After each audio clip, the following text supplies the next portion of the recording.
Allahu Akbar. Allahu Akbar. Allahu Akbar. Allahu Akbar. Allahu Akbar. Alhamdulillahi Rabbil Alamin.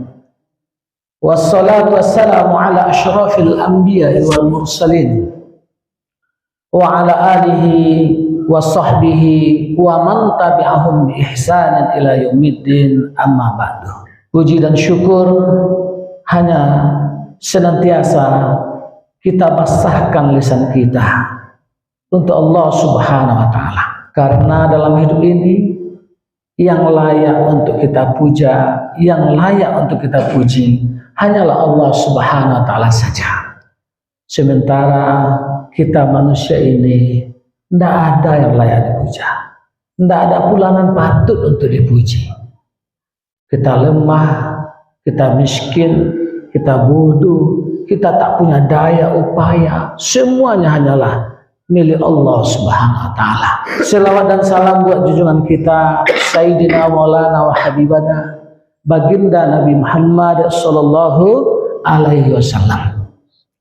Kita sudah bersepakat Bapak Ibu menjadikan Nabi sallallahu alaihi wasallam uswah, qudwah, teladan dalam kehidupan kita. Dalam seluruh aspek kehidupan Nabi sallallahu alaihi wasallam. Jangankan urusan yang besar, urusan yang kecil, kita menjadikan tauladan Nabi kita. Sebelah sebagai contoh bagaimana adab untuk masuk ke kamar mandi, masuk WC, caranya. Tuntunan kita sudah ada, kita ikuti yang diajarkan Nabi SAW. Itu Bapak Ibu, kita punya istri, punya ibu-ibu, punya suami, ada adab-adab bersama dengan istri, bersama dengan suami, ada aturannya. Apalagi dalam urusan yang besar, urusan pemerintahan, urusan politik, urusan negara.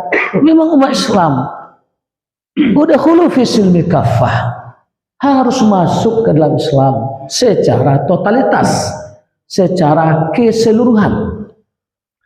Nabi sallallahu alaihi wasallam rela gigi gerahamnya patah di saat perang Uhud.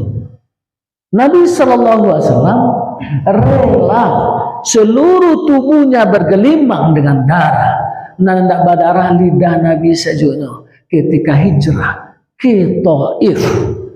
Itu semua demi apa? Demi cinta terhadap umatnya. Umatku.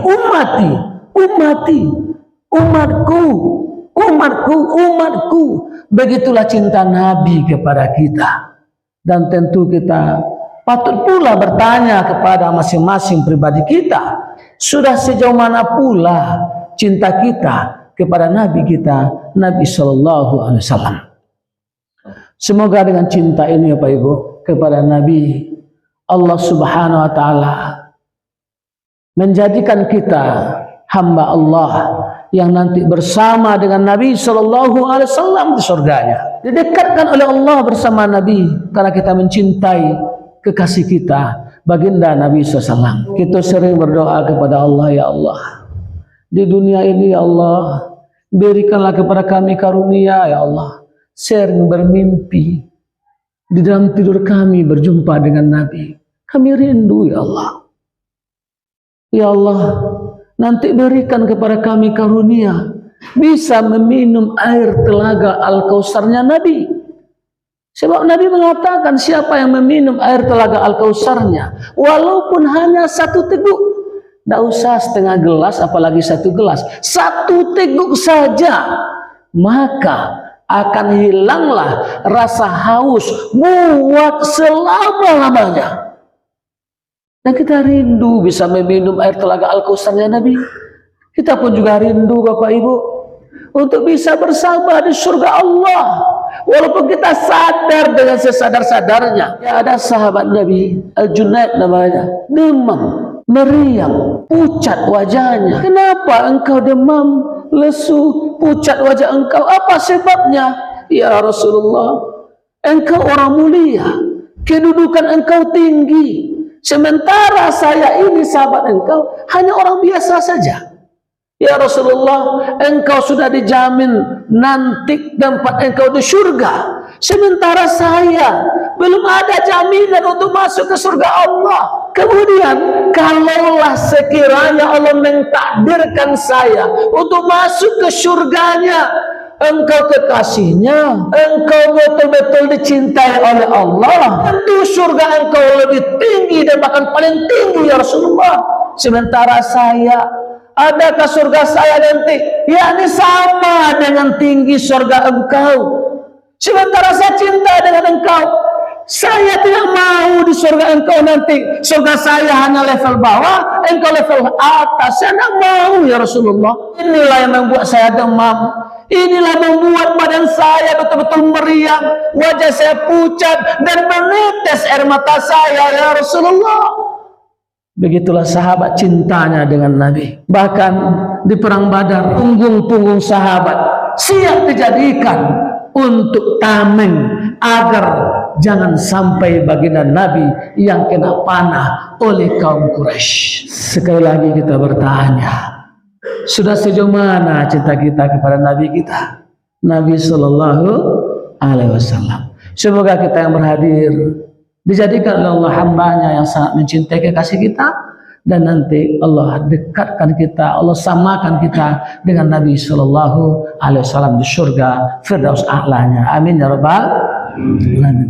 Bapak Ibu, kayaknya tausiah itu tidak lama-lama, lebih kurang 15 menit lah. Tema yang insya Allah Bapak Ibu, Ambo ingin mengangkat tema pada kesempatan kini berkenaan dengan membangun rumah tangga yang islami. Kenapa Bapak Ibu? Kita melihat lahirnya generasi-generasi soleh berawal dari rumah tangga yang islami. Lahirnya anak-anak pecinta-pecinta agama lahir dari rumah tangga islami. Ada anak-anak masih kecil-kecil. Tanya sama Ustaz Uli Ardi, Ustaz Sobir, ataupun Ustaz Arnold dan semuanya. Ketik-ketik murid baru alhamdulillah Pak Ibu berpacu menghafal Quran, lahir penghafal Quran. Kadang-kadang maaf Bu, Pak, malu gitu. Anak-anak gitu kok ketik-ketik hafal 30 juz. Kalau kita juz 30 pun bahkan dekat Pak Ibu acok lupa ya dah. Dapat di pangkah lupa di ujung, dapat di ujung tinggal di pangkah. Tapi lahirnya generasi-generasi anak-anak yang soleh, anak-anak yang baik, anak-anak yang rajin ke masjid, anak-anak yang rajin qiraatul Quran, anak-anak yang punya adab, sopan santun, attitude kepada orang tuanya. Itu lahir dari rumah tangga yang islami. Sebaliknya, kalau di rumah tangga itu jauh dari tuntunan-tuntunan Allah, jauh dari tuntunan-tuntunan baginda Nabi Sallallahu Alaihi Wasallam, maka Bapak dan Ibu, nanti di rumah tuh asamo sedapta sawaju pembatang lah itu. Keceknya boleh godok jo, gironya lah tahi kuda gitu.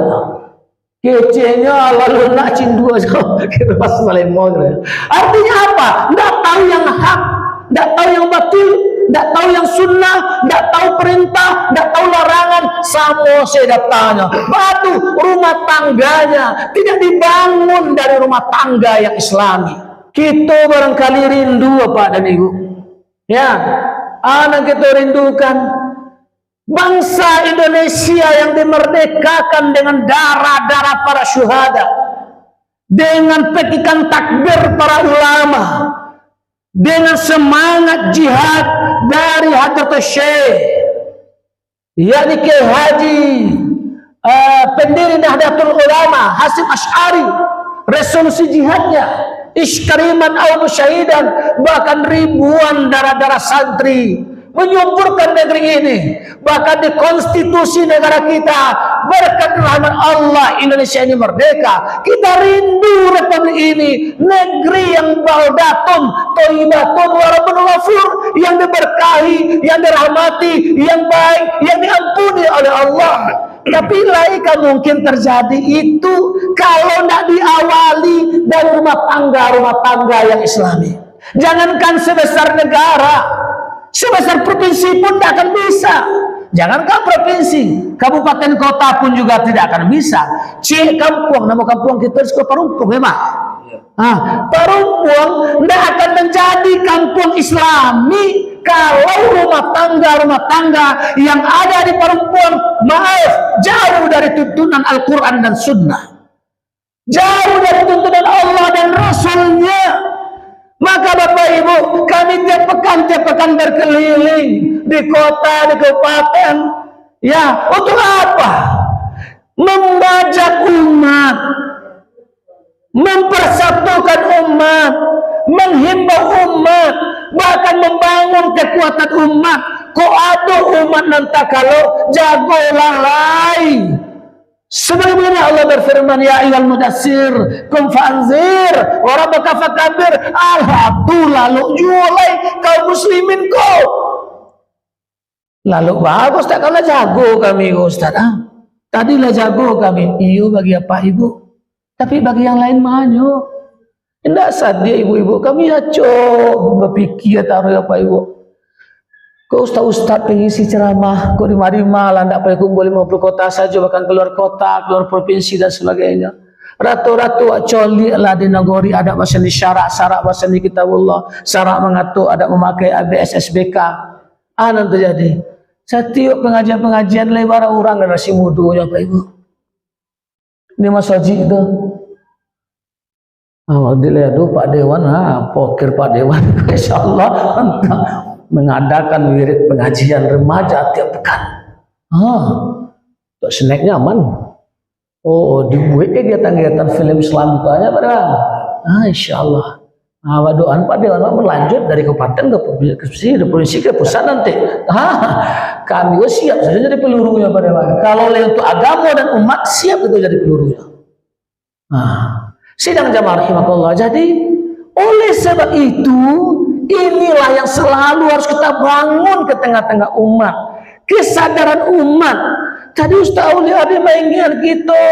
Arab terkenalnya bukan karena suku Arabnya, karena bukan bangsa Arabnya. Apa kata Umar? Nahnu qaum azzadallahu bil Islam. Dulu kami jahiliyah murakkab. Yawana tertinggal, tidak punya peradaban, tidak punya kemanusiaan. Coba Pak Ibu bayangkan di Arab jahiliyah dulu, anak laki-laki nomor menikahi ibu kandungnya. Dulu terjadi, kok terjadi gini atulah balik atau 1000 tahun yang lalu namanya. Tidak terjadi di zaman itu. LGBT Bapak Ibu, ikut ada zaman kita kini dulu. Di zaman Nabi Lut, lado LGBT dulu. Jadi kalau ada orang-orang LGBT di zaman kini, kau balik ke di zaman jahiliyah, di zaman Nabi Lut dulu. Orang-orang Syria lah banyak. Dari zaman Nabi Nuh lah terjadi. Dan seterusnya. Oleh sebab itu Bapak Ibu, ya, kita bangga bahagia. Merdu seru Ustaz itu imam kita. Masya Allah.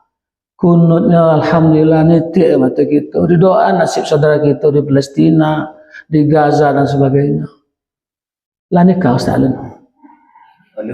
Enggak, lu serius bertanya Ustaz. Di pondok Ustaz apa banyak ustazah mah. Enggak apa boh. Alah Ustaz. Alun dulu tiga, alun tahun sih. Alun lah. Papa ibu talambi apa ibu? Wah, akan nyambi namanya siapa ibu? Saya coba tidak dipedulikan dengan kampung lah, dulu kampung lain. Itu berangkatnya kampung lain. Tuh nih lah payah cari imamnya. Barang Ustaz. Cocok tuh Ustaz. Barasia. Alah. Cepet ibu deh. 2 bulan lagi kami kemarin di sana. Tidak juga. Kami cari ustazah nanti kami. Kok padahal saksi pengadilan. Jadi Masya Allah Pak Ibu. Apa kata Nabi SAW membangun rumah tangga Islam ini? Arba'atun minas sa'adah. Kalau apa Ibu ingin kita bahagia di dunia kok, adu ompe, arba'ah, minas sa'adah, untuk mendapatkan kebahagiaan ini di dunia kau. Nan pertama tu Ustaz, lagi tahu apa ibu? Lah ibu, ingin bahagia ibu saudara. Lain dah. Lain. Apa lagi bahagia apa? Lain Ustaz, mengko kami datang kau saja. Pertama untuk mewujudkan kebahagiaan itu adalah al-mar'atu salihah, memiliki istri yang solehah. Al-mar'atu salihah. Kalau ibu-ibu bertanya mana lebih mudah masuk ke surga dibanding apa-apa, lasu ibu-ibu lain. Ibu-ibu mau masuk surga lasu aja bu, sampai saya syaratnya. Satu, jago solat fardu 5 waktu. Rasulullah tidak menyabuin sholat tahajud, sholat witir, rawatib muakkad, ghair muakkad, sholat duha, sholat tahiyatul masjid tidak disebutkan dalam hadis itu. Yang kedua, puasa di bulan Ramadan. Yang ketiga, menjaga kehormatan, kesucian dirinya. Yang keempat, patuh taat ke suami. Apabila 4 ini dilakukan kata Rasulullah, hei ibu-ibu, kaum perempuan Anissa, masuklah ke dalam surga melalui pintu masajo nanti katujui. Pintu masajo nan suko, dibuka godang-godang, pilihlah masuk surga lewat pintu masajo, masuklah. Tapi nak disebut dah laki-laki Rasul masuk surga nyampe syarat tu. Dah ada itu dah. Tapi ibu Rasul aja. Solat 5 waktu. Akhirnya larang je ibu-ibu kau solat 5 waktu kau. Lain dah terlambat dah. Masih ada ibu-ibu dah terlambat. Kadang-kadang di peberohli Allah tinggal lo jamak solat zuhur je solat asar. Di terlambat waktu peberohli. Zuhur jasar terlambat. Ilan boleh tetangga. Dan kali jamak sebelah rumah itu loh. Jadi ya Allah, daripada nak solat Ustaz, daripada nak solat bulu kecik dia itu. Lah solat fardu nak ada terlambat lebo. Makan untuk diri kita saja doh. Bagi ustaz-ustaz tadi ya, Ustaz Arno, Ustaz Aulia, itu pun kalau kita minta pandangan pada ustaz yang lain, anak-anak kita lagi kita pikiran. Ibu-ibu kalau macam lihat muka kalau camat-camat yang banyak nampak aku. Tuh camat, calon mati apa-apa. Aku remaja milenial. Tapi tahun 70-80-an. Ya Allah ya Karim. Ya, meninggal. Kan kita kan mati saudara tuh. Ya apa? Ambu pun gak mati, ibu-ibu apa-apa gak mati. Cuman bisa jadi apa-apa ibu-ibu duluan, ambu belakangan. Atau ambo terakhir apa ibu lebih awal, bisa jadi seperti itu. Sama ya bu. Ya baru itu kami ya banyak sedang berpikir baru perjuangan umat loh. Ya kan, mikir santri, mikir melahirkan ulama masa depan, memikirkan Palestina bisa dibebaskan, Al-Aqsa kembali ke tangan kaum muslimin, memikirkan Indonesia tidak dipimpin oleh fufufafa berikutnya, banyak lah Pak Ibu. Kok bisa mimpin negara kok ulama lah Pak? Ulama lah, orang ahli Quran lah. Mulai dari mana? Ibu-ibu yang solehah. Lah, insya Allah, sholat terjaga, puasa terjaga, kehormatan pun juga terjaga. Ibu-ibu, mungkin waktu kita pendek lah. Ibu-ibu tahu enggak tentang Bunda Maryam? Lai, kenal Bunda Maryam bu? Di mana kenalan? Dalam Quran Ustaz, ada surah, ada 3 surat yang bukan Nabi, bukan Rasul, tapi nama surat Al-Quran diambil dari nama orang-orang pilihan. 3 sadunya. 1 ada Al-Imran, 2 Luqman, 3 Maryam. Bukan Nabi, bukan Rasul, tapi nama surat dalam Al-Quran. Masya Allah. Bunda Maryam bu, tahu Nabi bu, ya Allah, di mihrabnya kepada Allah, di kamarnya turun makanan dari surga. Jadi padusiku dapat rezeki Pak mudah mananya Pak Dewan. Padusiku kalau ingin dapat rezeki mudah mananya. Batu 3 syaratnya. 1, jaga kehormatan diri, jaga kesucian diri. Baik buruknya suatu bangsa dan negara, ia terletak di padusi. Baik padusinya, baik bangsa dan negaranya. Tapi apabila rusak moral perempuannya, maka rusaklah bangsa dan negaranya. Kira-kira bangsa awak kini sedang lesak-lesak saja atau sedang rusak, Pak Ibu? Hah? Sedang banyak penyakit ini. Kalau diukur, Pak Dewan tentu lebih tahu lah, Pak. Betul. Kalau diukur Pak Ibu, negara paling kaya di dunia. Mana negara paling kaya di dunia? Indonesia. Tidak ada negara kaya kaya Indonesia, Pak Ibu. Di Arab, hasil bumi cilik saja, minyak. Qatar, minyak saja, Pak. Tapi mampu setiap bulan siapapun yang lahir, kau contoh apa lah, kau kita sama kita cerita kau, cerita tu, lahir anak, tiap bulan masuk pak ke rekeningnya barang 300 juta, lahir anak ditanggung negara pada 300 juta, 2 bulan 600 juta, piti di rekeningnya, setahun. Makunya kayu-kayu nan kedua, lahir lu anak nan kedua, masuk ke rekeningnya tiap bulan 80 juta. Tambah saldo tiap bulan 80 juta. Di mana negaranya tuh? Di Saudi. Nah, lahir anak nan ketiga, korek pokoknya, mana korek kok penasaran gitu. Kira-kira bayi yang lahir aku membawa utang ke dunia aku 50 juta gini Pak. Pertanyaannya, di negara manakah anak ini, bayi ini lahir? Agak preslik. Indonesia. Padahal anak ada. Petangku Olimpiade di Paris. Mengikuti apa Ibu? Dapet. 2 medali emas, ciek perunggu ya Pak. Beberapa bulan lalu, sekitar 4 bulan atau 5 bulan lalu, dapat 2 medali emas. Diaraklah yang mendapatkan medali emas atlet wago dari bandara terus ke sekeliling Jakarta, terus ke Istana Negara. Senangnya, beribu-ribu, berpuluh-ribu konvoi, betul-betul diarak meriah. Batu mengharumkan nama bangsa, mengharumkan nama negara. Batu menang. Panjat tebing 1, angkat besi 1. Tapi ame. Sagadang ame yang di parabuan tebu, sedunia parabuannya Pak. Saparuh HP kuah. Bule, separuh kuah. Kan jawabannya saparuh. Wih, bangga luar biasa. TV Indonesia itu disiarkannya luar biasa. Untuk memparabuan amen yang segadang ikut, mana berjuang tingkat dunia atlet-atlet awak. Senang seluruh rakyat Indonesia. Tapi lupa rakyat Indonesia. Aduh amen segadang gunung. Segadang gunung di Batu, di Papua. Namanya privat.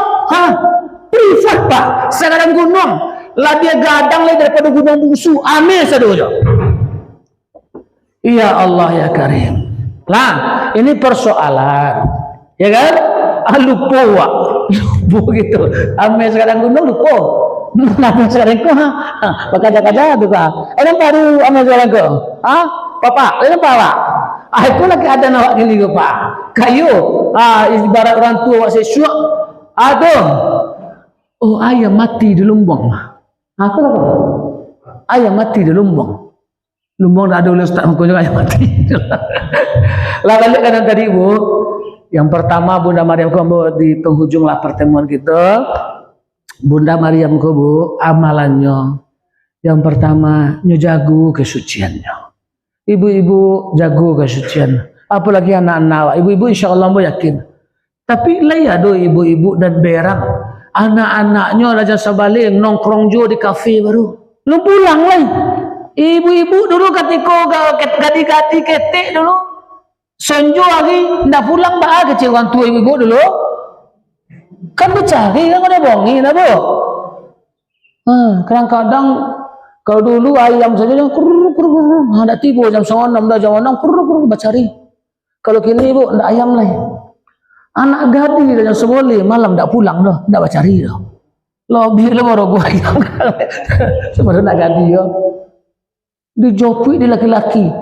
Kini Ustaz, aneh loh. Orang tua lah banyak aneh. Anaknya gadi. Tuh, ndak ada tamu laki-lakinya ke rumah tu. Dia tak laku lah nak ambo lah. Nak kurang dia anak ambo lah. Tak ada kawannya laki-laki tu. Tak ketuju orang. Comel duanya. Tapi nak ketuju kan? Ibu dijopuk oleh laki-laki. Mak, ya nak apa dah nak? Kini kan malam minggu. Atau malam minggu nak? Tak ngerti ya mak ada mak zaman sama siswa malam minggu mak. Ibu lihat dulu di bawah anak. Oh, nak kuliah? Oh, kau nak ambil bersih? Tak ada mak santai mak. Tak ada cerita. Beko pulang bawaan pangsit ko atau bakso aja dia. Tak ada tapi capek ni. Tapi dah siku. Ada bawa anak. Yang 10 yang seboleh oleh dia pulang dia. Dah camai orang tua dah bu. Sikulah akhirnya rusaknya moral, hancurnya masyarakat, hancurnya bangsa dan negara kita. Maka kesucian diri ku dijago. Ada bawa anak ada lelaki pakai gonceng jonda. Kau jonda bu Hondanya misalnya caya sembarang saya lah, Scoopy je lah. Nah lah, ke Scoopy. Bang, ya ada. Awak kan belum nikah, belum mahram. Tu acaranya. Wa agilah triplek ni pembatih awak. Ikhtilat ni kau. Agi triplek. Ada yang boleh tu, bu? Aduh, Pak. Yang ada, Pak. Vum. Lari Honda 20 lari Honda. Palunya. Ngode palu 100. Itu dan banyak. Astagfirullah wa atubu ilaih. Terjadi itu Ustaz. Kita bicara fakta saja Pak Ibu. Kenyataan saja. Itulah generasi muda kita. Tasuk apa? Anak-anak sibuk je Mobile Legend. Game online. Apa-apanya sibuk judi online. Apa-apa sibuk judi online. Anak-anak sibuk game online. Itu baca Ustaz. Ibu-ibu apa-apa ku solusi lah. Solusinya. Ayah dua anak-anak awak nan patuh masuk pesantren. Masukan ke hubul Quran, masukan ke cahaya Islam, masukan ke pesantren. Insya Allah haram di pesantren HP bu. Kalau pesantren tak boleh ada. Kalau dibawa HP pesantren langsung jadi milik pesantren. Dilelang, diboli ke semen, dibangun untuk masjid, untuk asrama dan sebagainya. Ya kan? Supaya anak awak tak rusak, diajarkan Al-Quran dan sebagainya. Balik ke cerita tadi, ibu-ibu jaga kesucian diri. Satu. Nang kedua banyak dengan zikir kepada Allah. Bunda Maryam amalannya satu menjaga kesucian diri, yang kedua yakni zikir banyak-banyak, zikron kasira, banyak-banyak zikir kepada Allah. Nang ketiga Bunda Maryam tahu tak Pak Ibu, selalu membersihkan Masjidil Aqsa, Baitul Maqdis. Garing membersihkan Masjid Aqsa. Tidak ada apa-apa ibu-ibu lah terutama. Wah anak-anak gadi gitu bersih masaji oleh anak. Masaji anak musibah. Darul Falah. Anak. Ini akan mengundang rezeki dari Allah. Insya Allah Pak Ibu. Kita berharap ke depannya. Dari perempuan lahir negeri yang betul-betul diberkahi. Betul-betul masyarakat marhamah kasih sayang. Lahir pemimpin-pemimpin yang adil. Lahir ulama-ulama warasatul anbiya. Lahir generasi-generasi hafiz Quran. Laiba minan Pak Ibu. La insyaallah amin ya rabbal alamin. Lagi 6:30 akhirnya. Mungkin itu saja yang bisa disampaikan. Terima kasih atas perhatian. Mohon maaf atas segala kekurangan. Wabillahi taufiq wal hidayah. Subhanakallahumma bihamdika asyhadu an la ilaha illa anta astaghfiruka wa atubu ilaik. Assalamualaikum warahmatullahi wabarakatuh. Waalaikumsalam.